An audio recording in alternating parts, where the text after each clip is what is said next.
Good morning बच्चों।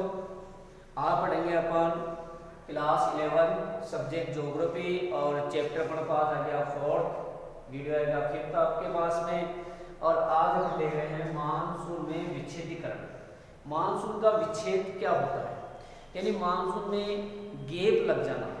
वो कैसे लगता है, जब दक्षिणी पश्चिमी मानसून के अंदर कुछ दिनों के बाद वर्षा होने लग जाती है। जब दक्षिणी पश्चिमी मानसून प्रारंभ होता है और वर्षा होना प्रारंभ हो जाती है, इसी दौरान वर्षा का अचानक रुख बंद हो जाता है। 1-2 सप्ताह वर्षा नहीं होती है, फिर वर्षा वापस प्रारंभ होने लग जाती है। तो जो गैप लग गया उसे ही मानसून का विच्छेद कहा जाता है। और ये किस कारण से होता है, इसके कई कारण हो सकते हैं, लेकिन 2 कारण हमारे पास बहुत महत्वपूर्ण हैं कि मानसून का विच्छेद किसे कहते हैं। तो परिभाषा लिखेंगे, दक्षिणी पश्चिमी मानसून के एक बार वर्षा प्रारंभ होने के बाद, वर्षा प्रारंभ होने के बाद 1 सप्ताह या 2-4 दिन वर्षा नहीं होती है, और जो वर्षा के समांतर क्रम में जो गैप लग जाता है, वर्षा रुक जाती है, गैप लग जाता है, फिर कुछ दिनों बाद मानसून वापस प्रारंभ हो जाता है। तो इस प्रकार के मानसून को मानसून का विच्छेदीकरण के नाम से जाना जाता है। इसके 2 कारण अपने पास सबसे इंपॉर्टेंट कारण है। पहला कारण अपने पास है, देखिए लिखा हुआ है, भारत के उत्तरी मैदानों में, यानी भारत के उत्तरी मैदानों में उष्णकटिबंधीय चक्रवातों की संख्या, उष्णकटिबंधीय चक्रवातों की संख्या कम हो जाती है। उष्णकटिबंधीय संख्या क्या हो जाती है हमारे पास में, कम हो जाएगी। और अंत्य उष्णीय कटिबंध का अभिसरण प्रारंभ हो जाता है। उस समय मानसून कुछ समय के लिए रुक जाता है, वहां वर्षा होने में असमर्थता पाई जाती है, वर्षा नहीं होती है।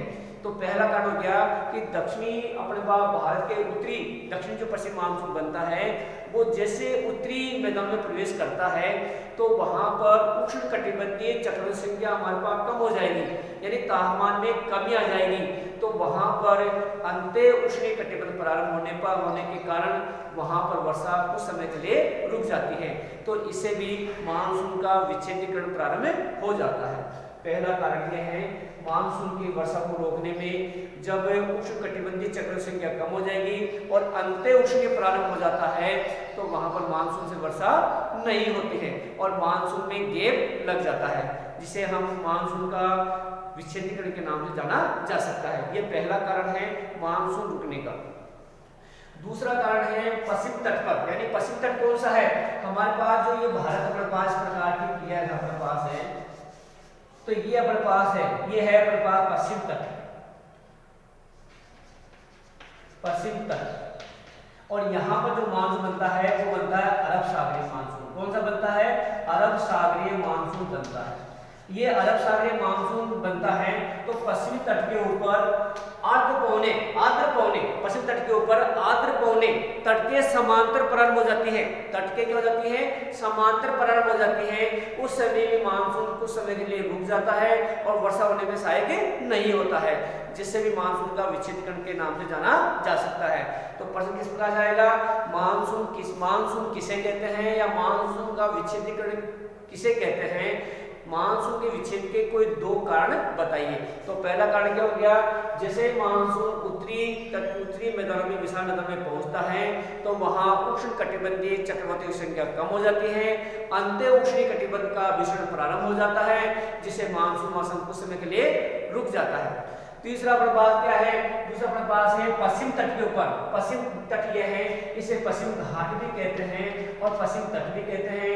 इस पश्चिम तट के ऊपर जब आर्द्र पौने, कौन सी पौने, आर्द्र पौने समांतर रूप से प्रारंभ हो जाती है, समांतर रूप से इसको प्रारंभ हो जाती है, उस समय भी यहाँ पर मानसून कुछ समय के लिए रुक जाता है, 5-7 दिन रुक जाता है या 1 सप्ताह बंद हो जाता है, फिर वापस पौने प्रारंभ हो जाती है, तेज हवा चलने लग जाती है, तेज वर्षा होने लग जाती है। तो इसी गैप को हम मानसून का विच्छेदीकरण के नाम से जाना जाता है। तो हमारे पास प्रश्न बन जाता है कि मानसून का विच्छेदीकरण किसे कहते हैं। इस प्रकार हम स्पष्ट कर सकते हैं। दूसरा अपने पास है मानसून का निवर्त काल। तीसरा अपने पास है मानसून में, राजस्थान में मानसून तब होता है, राजस्थान के अंदर कब होता है मानसून विच्छेदीकरण। एक कारण अपने पास आ जाता है कि राजस्थान के अंदर, राजस्थान में मानसून का विच्छेदीकरण कब होता है, राजस्थान में मानसून का विच्छेद तब होता है जब वायुमंडल में निम्न स्तर पर तापमान की विलोमता हो जाती है, निम्न स्तर के ऊपर। यानी राजस्थान के अंदर मानसून का विच्छेद कब होता है, जब राजस्थान के तापमान में, राजस्थान का जो मौसम है अपने पास वायुमंडल है उसके तापमान में निम्नता आ जाती है। क्या जाती है, निम्नता आ जाती है। उस समय भी राजस्थान में वर्षा होने में सहायक नहीं होता है, तब राजस्थान में मानसून का विच्छेदीकरण हो जाता है। तो हमारे पास 3 कारण बन गए। पहला कारण, उत्तरी भारत के मैदानों में उष्णकटिबंध की चक्र संख्या कम हो जाती है, अंत उष्णकटिबंध के प्रारंभ हो जाता है तो मानसून रुक जाता है। दूसरा कारण है पश्चिम तट के ऊपर जब आर्द्र पवनें समांतर बहने लग जाती हैं, आर्द्र पवनें समांतर चलने लग जाती हैं, उस समय मानसून रुक जाता है। तीसरा कारण है राजस्थान में मानसून का विच्छेद तब होता है जब राजस्थान के वायुमंडल में तापमान की विलोमता हो जाती है, यानी तापमान कम हो जाता है, तो उस समय भी राजस्थान के अंदर आर्द्र पवनें के ऊपर उठने से, कौन सी पवनें, तापमान कम हो जाएगा और आर्द्र पवनें ऊपर उठने लग जाएगी, उस समय राजस्थान में मानसून से वर्षा नहीं होगी। इस प्रकार ये 3 कारण हैं मानसून विच्छेदीकरण के। तीनों, पहला उत्तरी क्षेत्र का है, दूसरा पश्चिम क्षेत्र का है, तीसरा दक्षिण प्रदेश का है। दक्षिण प्रदेश का अपने पास पश्चिम घाट वाला दक्षिण प्रदेश का हो गया, पश्चिम में राजस्थान का हो गया और उत्तर में विशाल मैदान का हो गया। इन तीनों से ही मानसून की विच्छेदीकरण हो जाता है। तीनों का इस प्रकार से होता है। दूसरा अपने पास है मानसून निवर्तन काल। मानसून का कौन सा काल है, निवर्तन। जब मानसून हिमालय के क्षेत्र में पहुंच जाता है तो वहां से लौटकर वापस आता है, उस काल को बोलते हैं मानसून का निवर्तन काल। यानी मानसून का पुनः लौटकर वापस की ओर आना। मानसून बना, बाहर में वर्षा करता हुआ कहां चला गया, हिमाचल प्रदेश, हिमाचल प्रदेश से सीधे हिमालय में टकराता है, हिमालय में जिस टकराने के बाद वापस लौटता है, उस काल को बोलते हैं मानसून का निवर्तन काल। क्या बोलते हैं उसको, मानसून का निवर्तन काल बोलते हैं। तो मानसून के पीछे हटने या लौट जाने को मानसून का निवर्तन काल कहते हैं। मानसून का पीछे हटना, वापस आना या पुनः लौट जाना, इस काल को क्या बोलते हैं, मानसून का निवर्तन काल के नाम से जाना जाता है। सितंबर के आरंभ में उत्तरी पश्चिम भारत के मानसून को पीछे हटने लगती है। सितंबर के उत्तरी पश्चिमी से बाहर में मानसून पीछे लगता है सितंबर में, यानी जून में प्रारंभ होता है और सितंबर में वापस लौटता है, उस काल को मानसून विच्छेदीकरण के नाम से जाना जाता है।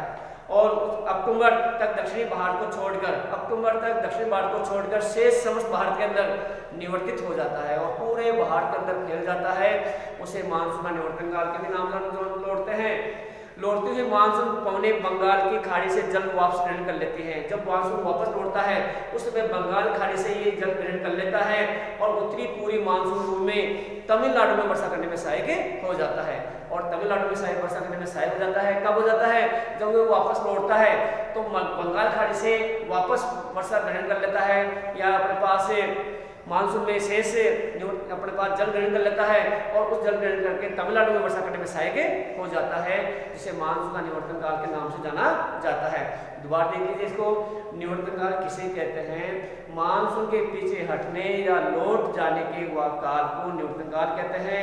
सितंबर के आरंभ में उत्तरी पश्चिमी मानसून भारत में मानसून पीछे हटने लगती है और मध्य अक्टूबर तक ये दक्षिण भारत को छोड़कर समस्त पूरे भारत में फैल जाता है।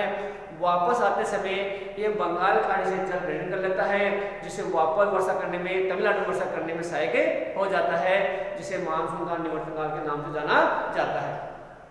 अब है हमारे पास ऋतुएं। ऋतुएं कौन कौन सी ऋतु हमारे यहाँ विद्यमान है, किसकी ऋतु में किस प्रकार के कार्य संपन्न होते हैं। तो बाहर की जलवायु दशाओं को उसके वार्षिक ऋतु के चक्र के आधार पर सरल ढंग से व्यक्त किया गया है और वैज्ञानिक ढंग से इनको 4 भागों में बांटा गया है। कितने भागों में बांटा गया है, 4 ऋतुओं के अंदर बांटा गया है। पहला है शीत ऋतु, दूसरी है ग्रीष्म ऋतु, तीसरी है दक्षिण पश्चिम मानसून ऋतु और चौथे है मानसून निवर्तन काल की ऋतु। ये 4 ऋतु बांटा गया है। पहले है शीत ऋतु, दूसरी ग्रीष्म ऋतु, तीसरी अपने पास है दक्षिणी पश्चिमी मानसून की ऋतु और चौथी अपने पास है मानसून के निवर्तन काल की ऋतु। इन 4 भागों ऋतुओं के अंदर इसको बांटा गया है। तो पहले ऋतु समझ आ गया हमारे पास में शीत ऋतु। शीत ऋतु कब प्रारंभ होती है और कब समाप्त हो जाती है। देखिए, आमतौर पर उत्तरी भारत में